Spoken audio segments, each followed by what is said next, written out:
아유, 긴 말씀 같이 읽어주셔서 감사합니다. 여러분, 덕포 기억나세요? 덕포의 첫 번째 심볼이 뭐였죠? 하트였죠. 하트. 하트가 가지고 있는 그 심볼의 내용이 무엇인지 아시는 분? 하트가 뭘 의미하는 거였죠? 강예윤 순장님, 머리가 시벌건 하트신데 어떤 내용이었죠?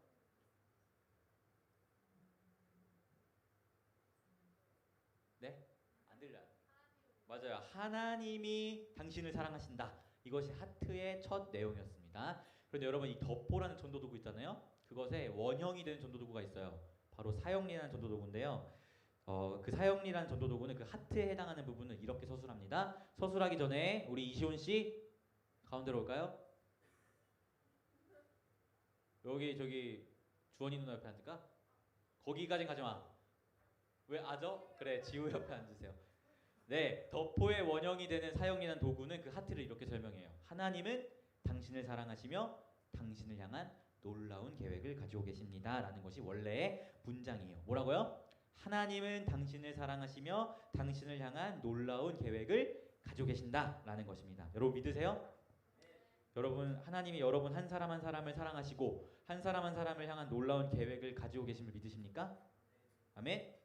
네, 저는 여러분의 삶과 인생이 그 하나님의 계획하심에 100% 맞춰져서 펼쳐지는 인생이 되기를 바랍니다. 여러분도 바라세요? 바라시죠?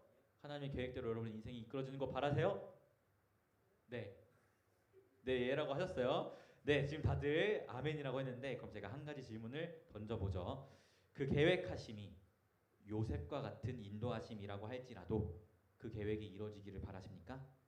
노예로 팔려가고 성추행범으로 누명을 쓰고 감옥에 갇히고 이런 인생으로 끌어가셔도 하나님의 뜻이라면 하나님 그것을 이루소서라고 고백할 수 있겠어요?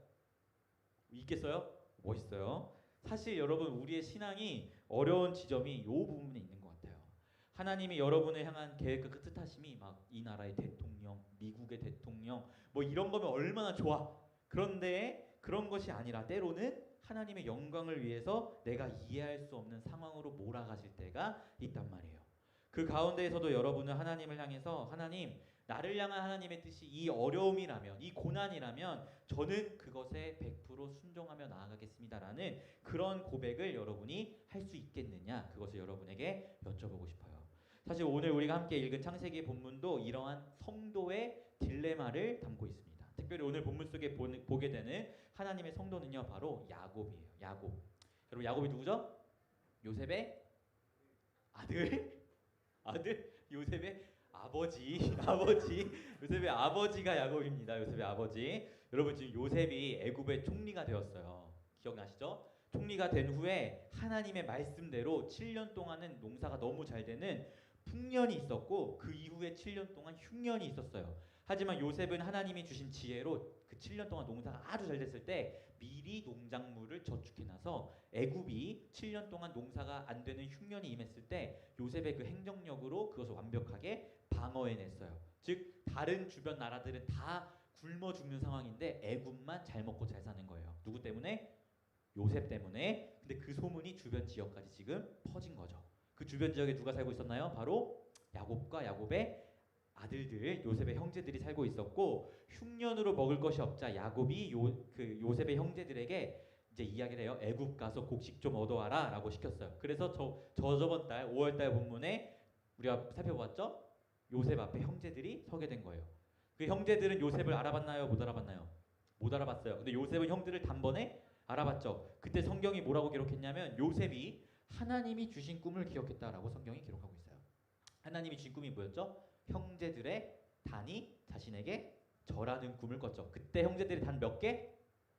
11개의 단이 절하는 꿈을 꿨다고 이야기했어요. 그런데 지금 요셉 앞에 몇 명의 형제들이 서 있죠?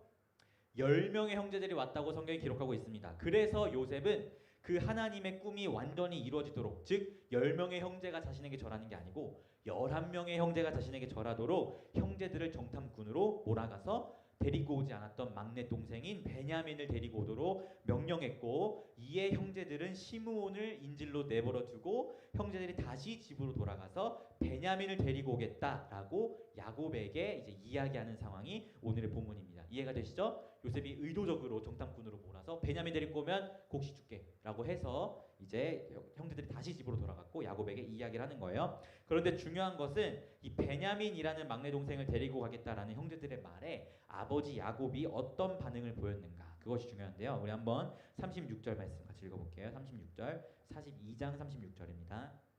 시작.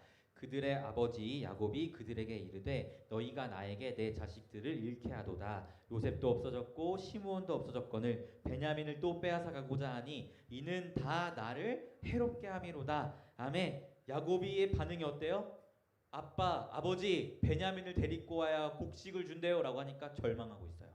너희가 내 아들 요셉을 오래전에 죽게 내버려뒀고 지금 시므온도 애굽에 그 인질로 잡혀 있는데 이제는 베냐민까지 데려가서 내 자식들을 잃게 하려고 하느냐? 라면서 정말 절망 섞인 반응을 야곱이 보이고 있습니다. 여러분, 그런데 사실은 베냐민을 데리고 오라는 요셉의 명령은 어떤 의도와 목적이 있었던 거죠? 자신에게 주었던 하나님의 꿈을 이루기 위한 요셉의 의도와 목적이 있었어요. 그렇다는 것은 베냐민을 애굽에 데리고 가는 것을 야곱이 허락하는 것이 사실은 하나님이 기뻐하시는 뜻이에요. 그렇죠? 베냐민은 애굽으로 가야 해요. 그것이 하나님의 뜻입니다. 하나님께서 요셉에게 그 꿈을 주셨고 그 꿈대로 요셉이 지금 일하고 있는 것이기 때문에 그것이 야곱 입장에서는 하나님의 뜻이 맞아요. 그런데 지금 하나님의 뜻과 계획이 야곱 입장에서는 어떻게 다가가나요? 내 아들 요셉도 잃었고 시므온도 포로로 잡혔는데 막내 베냐민까지 달라고? 내가 그것까지 줄 수 없을 것 같은데 라는 절망적인 사건으로 지금 다가가고 있는 거예요. 이해가 되세요? 베냐민을 보내는 게 하나님의 뜻인데 야곱에겐 그것이 절망스럽고 고통스러운 사건으로 다가가고 있다는 것입니다.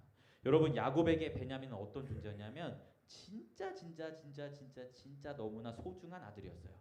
왜냐하면 야곱이 정말로 사랑했던 여자가 라헬인데 그 라헬을 통해서 아들이 딱 2명 나오거든요. 한 명은 요셉, 한 명은 베냐민이에요. 나머지 10명의 형제들은 라헬이 아니고 레아라는 다른 아내로부터 태어난 게 10명의 형제고요. 야곱이 정말 너무 사랑했던 사람이 라헬이에요. 그 라헬에게 태어난 2 아들이 요셉과 베냐민인데 야곱 입장에서 요셉은 이미 거의 20년 전에 이미 죽었어요. 그럼 이제 베냐민 하나 남았어요. 근데 심지어 라헬은요 베냐민을 출산하다가 죽어요. 그러면 지금 요셉에게 남아있는 이 베냐민은 자기가 너무나 사랑하는 그 여자의 유일한 핏줄이에요. 그 핏줄을 지금 야곱 입장에서 보면 데리고 오라는 거예요. 애굽의 총리가.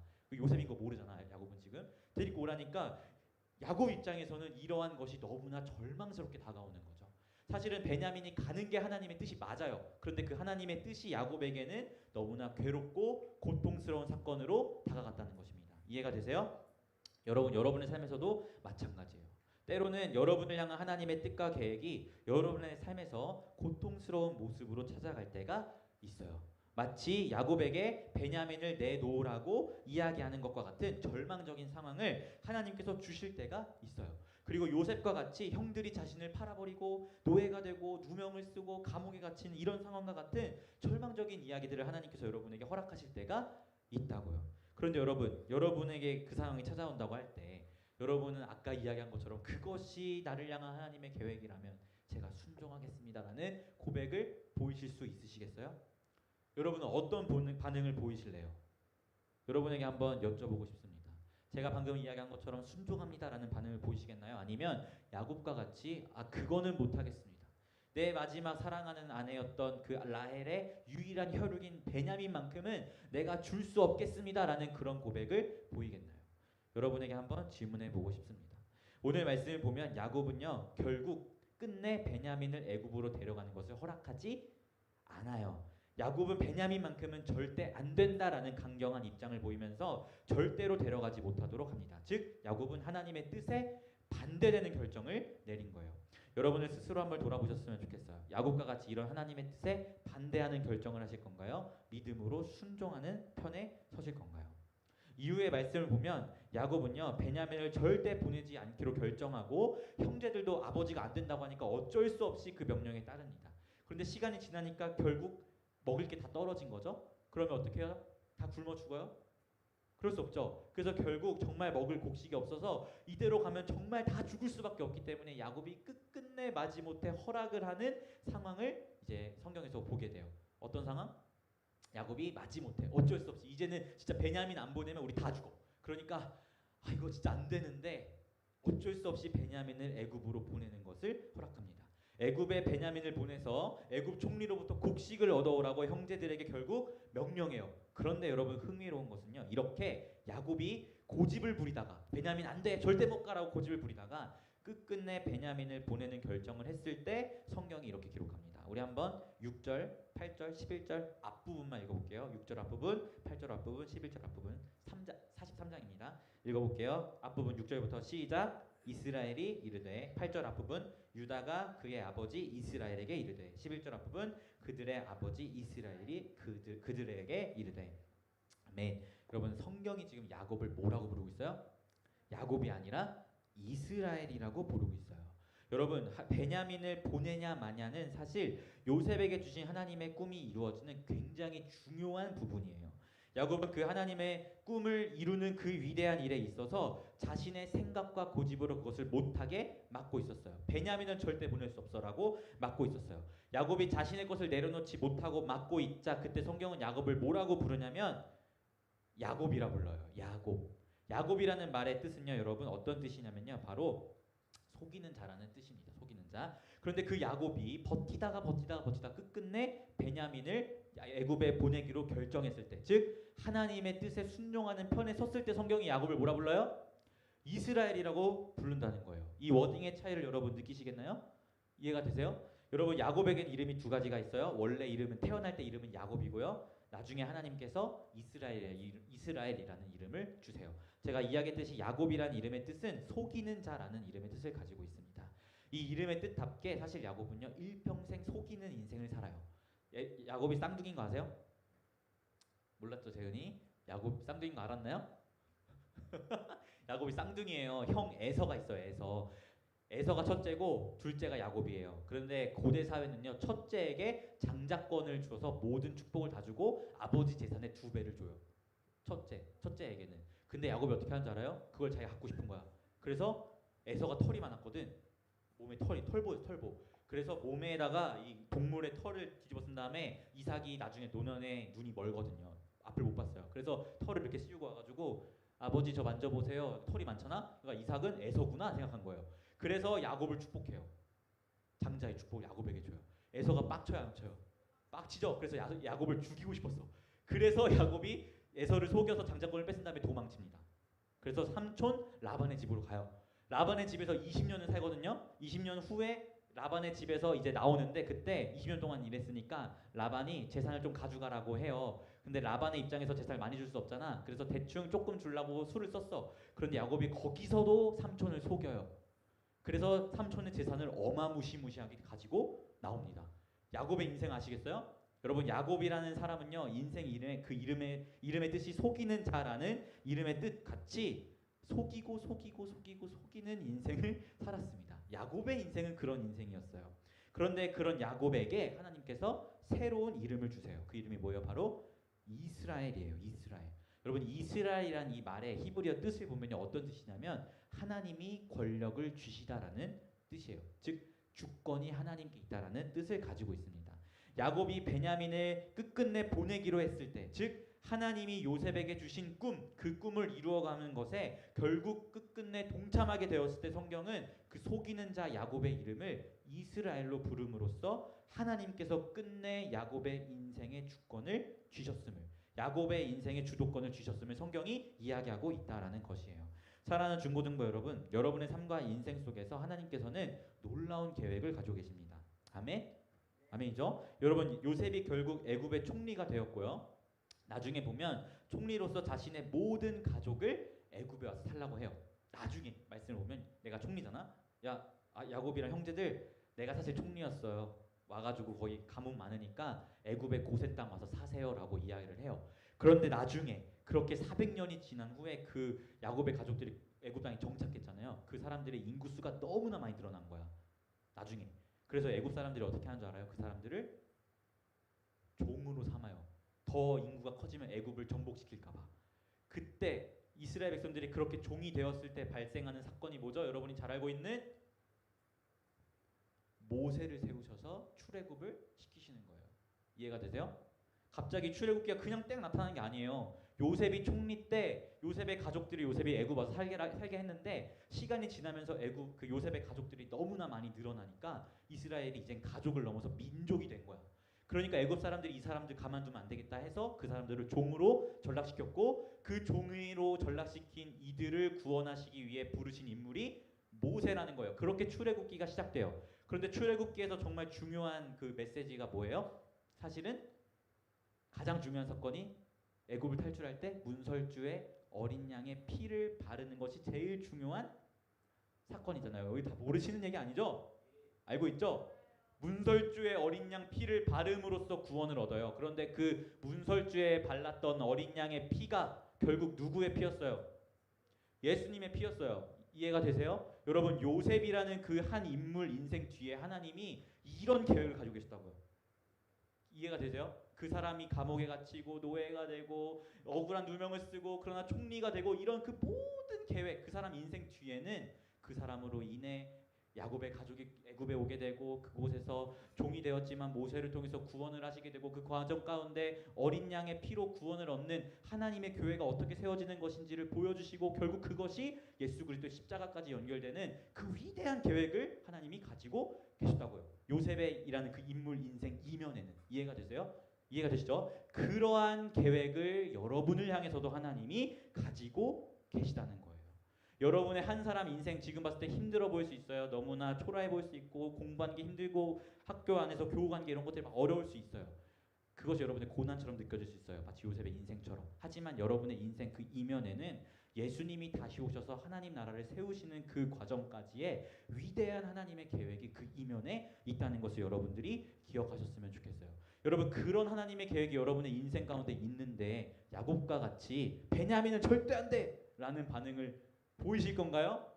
아니면 베냐민이 내가 너무나 사랑하는 아들이지만 그것이 날 향한 하나님의 뜻이라면 제가 내어드리겠습니다. 오늘 말씀 보면 야곱이 잃으면 잃겠다라고 이야기를 하거든요. 베냐민을. 그런 순종의 모습을 여러분께서 보이시겠나요? 저는 오늘 말씀을 통해서 여러분에게 나누고 싶은 하나님의 마음은 하나님께서 여러분을 향한 놀라운 계획을 가지고 계신데 그 계획 앞에 여러분이 야곱과 같은 반응을 보이겠느냐 아니면 이스라엘과 같은 반응을 보이겠느냐 이것을 여러분에게 여쭤보고 싶습니다. 여러분을 향한 하나님의 위대하신 계획을 보지 못하고 당장 내 눈앞에 어려움에 함몰되어서 하나님의 계획과 반대되는 일을 한다면 여러분은 야곱이라는 옛사람의 이름으로 불리게 될 거예요. 하지만 여러분이 당장 마주하고 있는 상황이 어려울지라도 내 인생 이면에 펼쳐질 하나님의 위대한 계획을 바라보면서 믿음으로 순종의 길을 걷는다면 하나님께서 여러분을 이스라엘이라는 새 이름으로 불러주실 것입니다.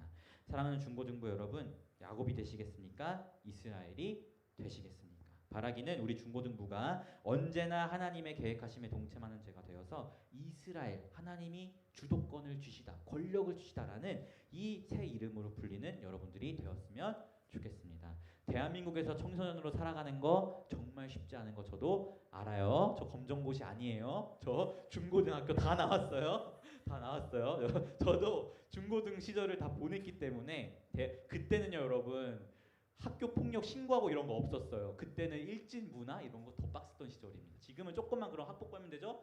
그때는 학폭 이딴 거 없었어요. 이게 짱이었습니다. 이걸로 서열을 정하던 시대, 선생님에게 빠따맞던 시대에 그런 시대에서 저는 중고등 시절을 보냈어요. 알아요. 여러분이 얼마나 쉽지 않은 시기를 보내고 있는 거 압니다. 여러분의 미래에 대한 두려움도 있을 수 있고 친구들과의 관계에서의 어려움들이 있는 시기인 거 저도 알아요. 하지만 여러분 그 어려움 역시도 여러분을 향한 하나님의 위대한 계획의 일부라는 것을 기억하셨으면 좋겠습니다. 결국 그 시간들이 쌓이고 쌓여서 여러분의 인생을 통해 하나님이 하나님 나라를 향한 위대한 일들을 펼쳐가실 것임을 기억하셨으면 좋겠습니다. 그래서 여러분이 하나님의 뜻과 반대되는 행동이 아니라 하나님의 뜻에 일치하는 삶의 이야기를 써가는 여러분들이 되셨으면 좋겠습니다. 아시겠죠? 하나님의 뜻과 마음을 잘 알려면 뭘 봐야 돼?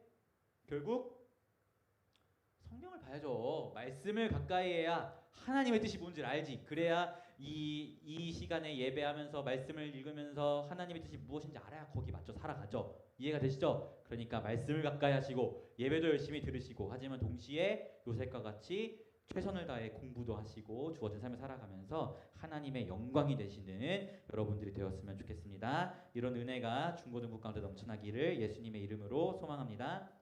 아멘. 제가 기도하고 우리 기도에 이어서 하겠습니다. 기도하겠습니다. 하나님, 요셉이라는 한 인물의 이면에 예수 그리스도를 향하는 하나님의 위대한 계획이 있었음을 기억합니다. 이것은 단순히 요셉을 위한 계획뿐만은 아니라 오늘 이 시간 이 자리 가운데 앉아 있는 중고등부 친구들 한 사람 한 사람을 위한 하나님의 동일한 마음임을 우리가 기억합니다.